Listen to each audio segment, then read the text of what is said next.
तकिया तले यह रखिदियो ग्यारंटी देउची से नारी 5 मिनिट्रे तुम पाखक आसीब जहाँ चाहिए ताहा करिब। आज्ञा हाँ आपण समस्तंकर इच्छा थिबो केउ ना केउ झियो बा पड़िशा घर सुंदरी भाउज को पटेइबा पई ताठारु निजर मन मुताबक काम हासिल करिबा पई, किंतु ये एते सहज नुहे। एथिपई आमर तंत्र शास्त्ररु मु आजि आपणक पई एमिति एक नारी मोहिनी वशीकरण नहीं आसीची जहाकू आपण करदेले से झियो हेउ बा विवाहिता नारी आपणक प्रेमरे दीवानी होइजिबो। केवल 5 मिनिट्रे सी आपणक पाखक आसीब आपणकर सबु इच्छा पूरण करिबो। एही वशीकरण करिबा पई आपणको कोनोसी प्रकार मंत्रतंत्र करिबाकू पड़िबनी किंबा कोनोसी प्रकार पैसा खर्च करिबाकू पड़िबनी। केवल रातिरे सोइबा पूर्वरु निज तकिया तले एहाकू रखिबार अछि। तापर देखिबे चमत्कार। जेमिति आपण एपटे एही विधि को करिबे से झियो हेउ बा विवाहिता नारी विचलित होई उठिबो। जेपर्यंत आपणक पाखक आसीनी आपणक सहित संपर्क रखिनी सीए गोटे मुहूर्त भी रही परिबनी। नमस्कार फ्रेंड्स, ओडिया फंडा चैनल को आपण मानकु स्वागत। आपण समस्ते मने मने केउ ना केउ झियो बा विवाहिता नारी को भल पाउथिबे, किंतु जेते चेष्टा कले मध्य ताकू पटेई पारुनांती, ताकू निजर मन कथा कहिबाकू डरुछंती।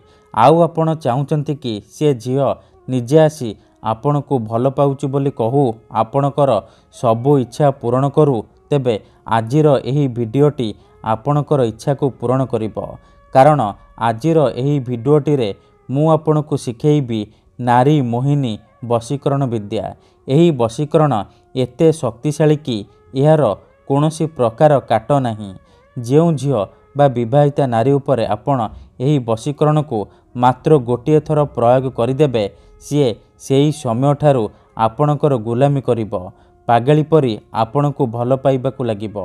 आपणको प्रेमरे एमिति दीवानी हेइजिबो कि आपण ताकू जहा कहिबे जेमिति कहिबे सीए करिबो।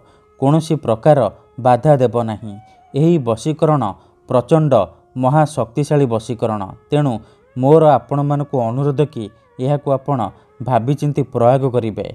मनरे कोनोसी खराब उद्देश्य किंबा कोनोसी खराब काम पई आपण एही वशीकरण को प्रयोग करिबेनी। काहेकि ना मात्र थरे, हाँ फ्रेंड्स, मात्र थरे जेउ झियो बा नारी उपरे आपण एही वशीकरण को प्रयोग करिदेबे सीए आपणकर बसरे होइजिबो, आपणकर गुलामी करिबो, आपणकर सबु इच्छा पूरण करिबो। एही वशीकरण करिबा पई आपणको किछि भी कष्ट काम करिबाकू पड़िबनी। केवल रातिरे सोइबा पूर्वरु निज तकिया तले एहाकू रखिबार अछि। तापर देखिबे चमत्कार। एही विधि एते शक्तिशाली कि एहार प्रयोगरे आपण वर्ष वर्ष धरी भांगी जाइतिबा पुराणा प्रेम को फेराई आनी पारिबे। सासु नणंद दियर भाउज काहाकू भी निज बसरे करी ताठारु निजर मन मुताबक काम हासिल करि पारिबे। पड़िशा घर सुंदरी भाउज को पटेई ताठारु निजर मन मुताबक काम मध्य हासिल करि पारिबे। एही वशीकरण करिबा अति सहज। एहाकू केउ भी पुओ बा झियो अति सहजरे करि पारिबे। निज प्रेम को पाइबा पई, निज प्रेम को हासिल करिबा पई एही वशीकरण करि पारिबे।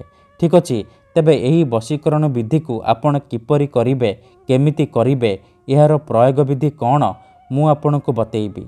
संपूर्ण प्रयोग विधि ठीक भाबरे बतेइबी। जानिबा पई मोर आपण मानकु अनुरोध कि आपण भिडियोटी को मूलरू शेष पर्यंत देखिबे।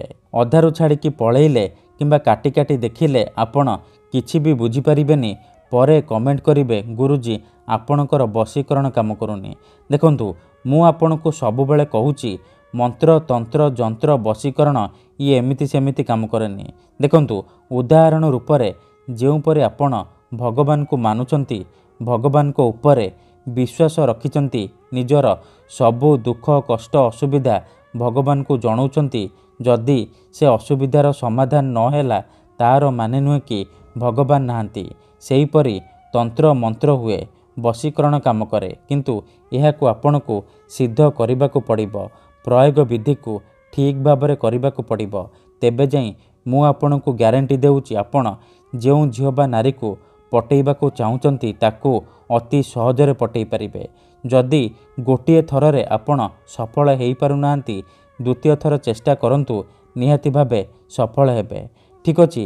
ତେବେ ଏହି ବଶୀକରଣ ବିଧି ଜାଣିବା ପୂର୍ବରୁ ଯଦି ଆପଣ ଆମ ଚ୍ୟାନେଲକୁ ନୂଆ ଆସିଛନ୍ତି, ତେବେ ଦୟାକରି ଚ୍ୟାନେଲକୁ ସବସ୍କ୍ରାଇବ୍ କରି ପାଖରେ ଥିବା ବେଲ୍ ଆଇକନ୍କୁ ମଧ୍ୟ ଦବାଇ ଦିଅନ୍ତୁ, ଯାହାଦ୍ୱାରା ଆମେ ଯେଉଁ ବି ଭିଡ଼ିଓ ଅପଲୋଡ଼ କରିବୁ ସର୍ବପ୍ରଥମେ ଆପଣ ଦେଖିପାରିବେ ଆଉ ତାହାର ଲାଭ ପାଇପାରିବେ। ତେବେ ଚାଲନ୍ତୁ ଜାଣିବା ଏହି ବଶୀକରଣ ଆପଣ କିପରି କରିବେ। ମନେ ରଖନ୍ତୁ, ଏହି ବଶୀକରଣ ବିଧିକୁ ଆପଣ କେବଳ ଶୁକ୍ରବାର ଦିନ କରିବେ। ରାତିରେ ଶୋଇବା ପୂର୍ବରୁ କରିବେ। ବିଧିଟି କରିବା ପୂର୍ବରୁ ଭଲ ଭାବରେ ହାତ ଗୋଡ଼ ମୁହଁ ଧୋଇକି ସଫା ବସ୍ତ୍ର ପିନ୍ଧିକି ଆପଣ ଏହି ବଶୀକରଣ ବିଧିକୁ ଆରମ୍ଭ କରିବେ। ଠିକ୍ ଅଛି। ପ୍ରଥମେ ଆପଣ କ'ଣ କରିବେ, ଯେତେବେଳେ ଶୁକ୍ରବାର ରାତିରେ ଶୋଇବା ପାଇଁ ଯିବେ, ଭଲ ଭାବରେ ହାତ ଗୋଡ଼ ମୁହଁ ଧୋଇ ନାଲି ରଙ୍ଗର ଆସନ ପକାଇକି ଆପଣ ଦକ୍ଷିଣ ଦିଗକୁ ମୁହଁ କରିକି ବସି ପଡ଼ିବେ। ଖଣ୍ଡେ ସାଧା କାଗଜ ଆଉ କଳା କଲମ ଆଣିବେ। ଠିକ୍ ଅଛି। ପ୍ରଥମେ ଆପଣ କ'ଣ କରିବେ, ଯେଉଁ ଝିଅ ବା ନାରୀକୁ ଆପଣ ବଶୀକରଣ କରିବାକୁ ଚାହୁଁଛନ୍ତି ତାର ନାମ କାଗଜ ଉପରେ ଲେଖିବେ। ତା ପାଖରେ ପ୍ଲସ୍ ଚିହ୍ନ କରିବେ ଆଉ ତା ପାଖରେ ଆପଣ ନିଜର ନାମ ଲେଖିବେ। ନାମ ଲେଖିସାରିବା ପରେ ତା ତଳେ ଆପଣ ଲେଖିବେ 786। ଏହି 3ଟି ନମ୍ବର ଲେଖିବେ 786। ଏତିକି ଲେଖିସାରିବା ପରେ ତା ତଳେ ଆପଣ ଲେଖିବେ ୟା ରହିମ ୟା ଭସଲମ। ଠିକ୍ ଅଛି। ଏହି 2ଟି ଶବ୍ଦ ଲେଖିବେ, ୟା ରହିମ ୟା ଭସଲମ। ଏହି ଶବ୍ଦଟି ହେଉଛି ମୁସଲିମ ବଶୀକରଣ ମନ୍ତ୍ର। ଠିକ୍ ଅଛି।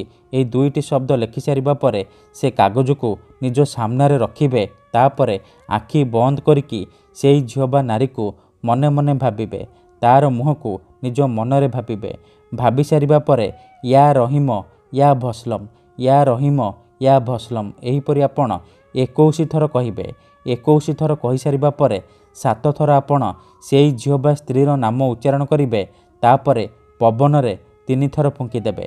ଏତିକି କରିସାରିବା ପରେ ଆପଣ କ'ଣ କରିବେ, ସେ କାଗଜକୁ ଭଲ ଭାବରେ ମୋଡ଼ିକି ନିଜର ଶୋଇବା ତକିଆ ତଳେ ରଖିକି ଶୋଇପଡ଼ିବେ।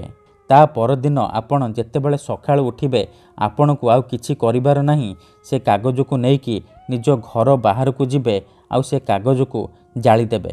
ଧ୍ୟାନ ରଖିବେ, କାଗଜକୁ ଜାଳିବା ସମୟରେ ଯେମିତି ଆପଣଙ୍କୁ କେହି ଦେଖିବେନି କିମ୍ବା ଅଧାରୁ ଡାକିବେନି। ଏତିକି କରିକି ଦେଖନ୍ତୁ, ଗ୍ୟାରେଣ୍ଟି ଦେଉଛି ଯେମିତି ଏପଟେ କାଗଜ ଜଳିବ ସେପଟେ ପ୍ରଭାବ ପଡ଼ିବା ଆରମ୍ଭ ହୋଇଯିବ। ସେ ଝିଅ ହେଉ ବା ବିବାହିତା ନାରୀ ବିଚଳିତ ହୋଇ ଉଠିବ। କେବଳ 5 ମିନିଟ୍ରେ ସିଏ ଆପଣଙ୍କ ଆଡ଼କୁ ଆକର୍ଷିତ ହେବାକୁ ଲାଗିବ, ଆପଣଙ୍କ ପାଖକୁ ଆସିବା ପାଇଁ ବାଧ୍ୟ ହେବ।